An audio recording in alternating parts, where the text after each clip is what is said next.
Anatolia, la bruja nahual, parte 3. Macario era un joven muy inteligente, pero muy tranquilo. Pero a la vez también era alegre.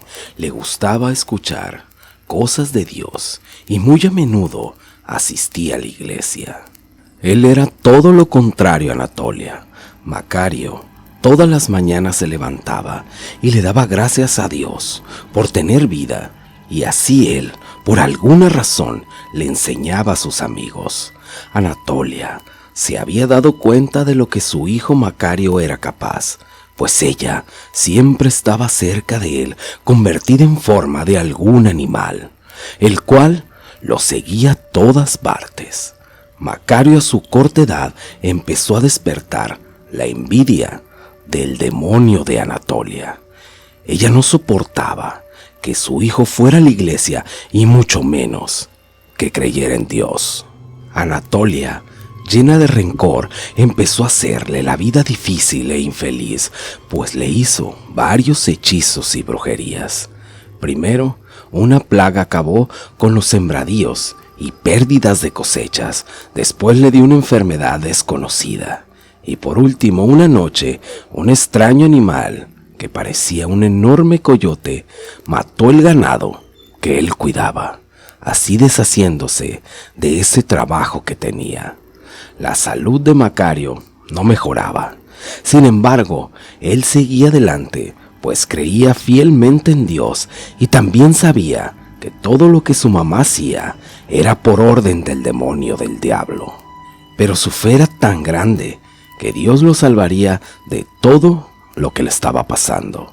Macario, habiendo terminado la secundaria, casi al cumplir los 18 años, se fue a la ciudad a vivir con sus tíos, pues él quería seguir estudiando y al mismo tiempo aprender más cosas sobre Dios.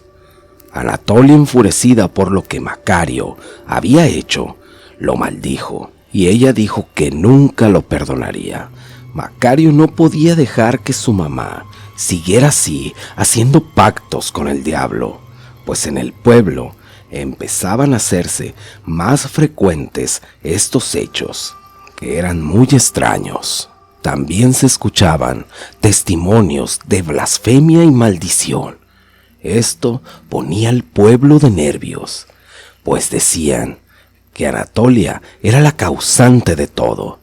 Decían que en las noches eran tan intensas las llamaradas de fuego que salían de la parte trasera de su casa, y que se escuchaban gritos, unos gritos tan fuertes que no sabían si eran de dolor o de placer. Donde aquellas noches Anatolia era seducida por el lado oscuro, y que hasta algunas personas ya habían visto al diablo por los sembradíos. A veces lo miraban en forma de un hombre muy alto de pelo negro, y a veces en forma de un enorme perro. Todos aquellos sucesos corrían muy rápido y llegaban a los oídos de Macario. Fue entonces cuando Macario tomó la decisión aquella, la cual cambiaría su vida y la de su madre, Anatolia la bruja, pues Macario había decidido servir a Dios. Era tan grande su fe que quería salvar a su madre de aquellos demonios con los que ella había pactado y que le hacían tanto daño a toda esa gente. Pasaron algunos años y hubo epidemias y malas cosechas. Anatolia seguía haciendo sacrificios y adorando al diablo. Seguía haciendo pactos con Satanás. Era tanto la obsesión que ella misma estaba perdiendo el control. Incluso ya no le importaba que todo el pueblo la llamara bruja. Dicen que a veces hasta de día hacía sus conjuros, amarres y hechizos. Uno de esos días, todas las mujeres del pueblo se encontraban en el río como de costumbre. Algunas lavaban, otras se bañaban y otras acarreaban agua. Pero también en ese lugar se encontraba un burro blanco, el cual solo observaba, y a un costado de él venía un perro negro que lo acompañaba. Algunos pueblerinos dicen que el burro se acercó a una canasta de ropa y que al verlo, una de las mujeres le lanzó una piedra. Esto hizo que aquel animal enfureciera y como diablo se lanzara encima de ella. El animal pateó a la mujer y la alcanzó a morder en una mano, arrancándole 3 dedos. Algunas personas dicen que los dedos se los comió el perro y que la mujer aterrada y muerta de miedo gritaba: «¡Quítenmela, quítenmela! ¡Es Anatolia!». Fue que hasta entonces reaccionaron y armándose de valor empezaron a apedrear al burro para que dejara en paz a esa mujer. Algunos dicen que el burro soltó a la mujer y enfrente a todos empezó a rebuznar y que con sus patas golpeaba el agua del río, como retando a aquellas mujeres que lo habían agarrado a pedradas.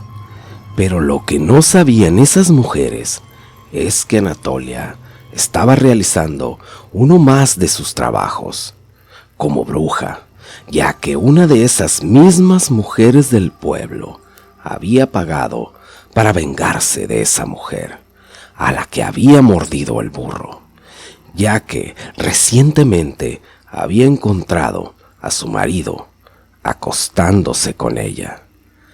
Cuentan que la mujer murió a consecuencias de esa mordida de aquel burro, pues jamás se pudo recuperar. Era tal el alboroto en el pueblo que lo que había pasado llegó a otros pueblos y así hasta llegar a la ciudad, a oídos donde se encontraba Macario. Macario estaba a punto de terminar el seminario, pero no le importó dejarlo, pues él estaba decidido a enfrentar a su mamá, a Anatolia, la bruja. Armado de valor, con su fe y los conocimientos que le habían dado por parte de la institución y la iglesia, regresó al pueblo. Ahí el párroco de la iglesia y algunos lugareños le contaron todas las atrocidades que habían pasado en el pueblo y que todo lo que había pasado decían que era causa de su madre y que ésta lo había hecho por todo el pueblo. Esa misma tarde, ya casi oscureciendo, Macario y el cura decidieron ir a visitar a Anatolia. Dicen que al llegar a aquella casa, y como era de imaginarse, Anatolia ya los estaba esperando. Ella estaba enfurecida. El cura dijo: «Parece que esta mujer trae el diablo adentro», mientras el hijo de Anatolia dijo: «No, padre, ella sí lo trae adentro». Anatolia no podía soportar que su hijo, el que era su sangre, hubiera entregado su alma a Dios, y que mucho menos tuviera el valor de contradecirla. Hablaron por un rato, pero Anatolia no escuchaba nada. Ella estaba totalmente poseída. En ese momento, Macario sacó la Biblia que traía dentro de sus ropas y junto con el cura empezaron a rezar. Macario con la Biblia en la mano y el cura con un crucifijo en su mano. Anatolia, al ver a su hijo, por un momento, fijamente, se empezó a retorcer. Sus ojos azules se volvieron rojos, pues parecía que ella ya había perdido el control de su mente y de su cuerpo. Aquel cuerpo delgado, de pelo blanco, se empezó a retorcer cada vez más.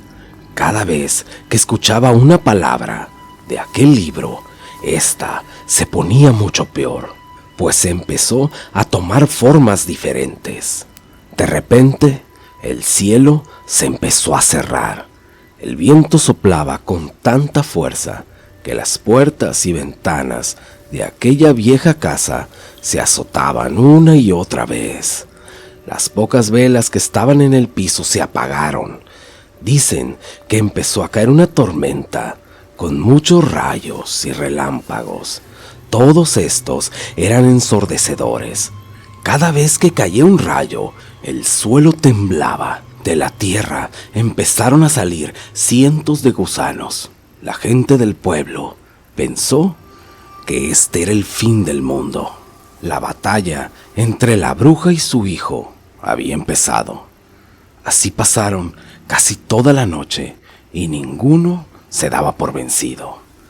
Casi al amanecer, el cura, ya cansado, arrojó un puño de sal a aquella bruja maldita. Cuentan que en ese momento el demonio que había poseído a Anatolia dejó su cuerpo y él se les presentó en forma del diablo. Ahí los amenazó y empezó a tocarlos y a envolverlos en una extraña niebla. Macario y el cura decidieron salir corriendo de ahí. Estaban muy cansados y el poder de aquella bestia ya era más fuerte que ellos. Pero el diablo ya había decidido y no los iba a dejar ir, pues lo habían retado. Esa noche, Macario y el cura murieron calcinados por un rayo.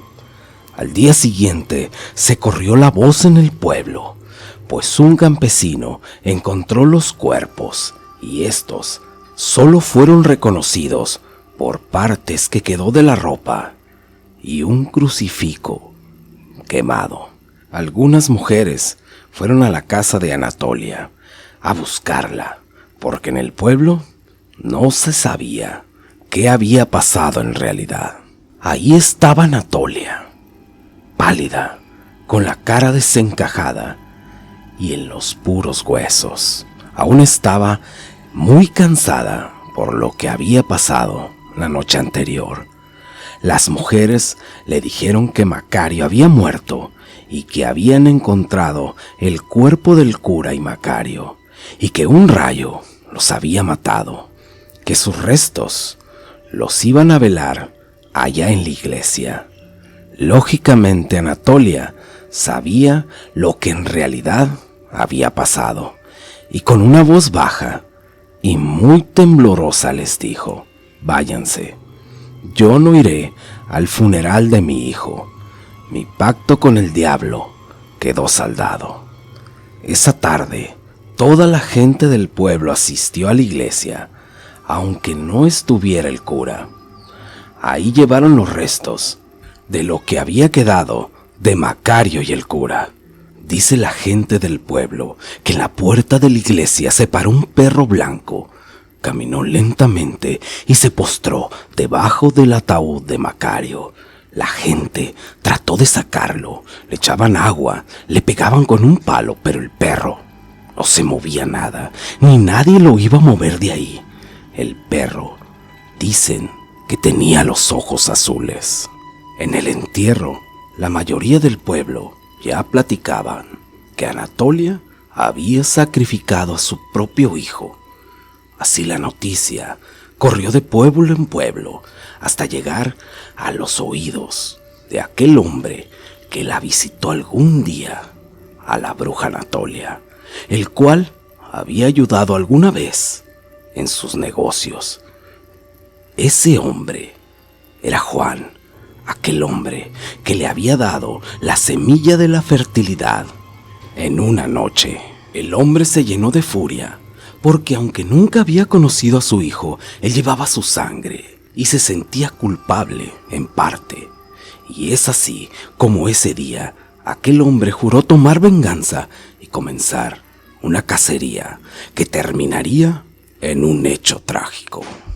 Pero esa va a ser otra historia. Por el momento, el relato de hoy hasta aquí llegó.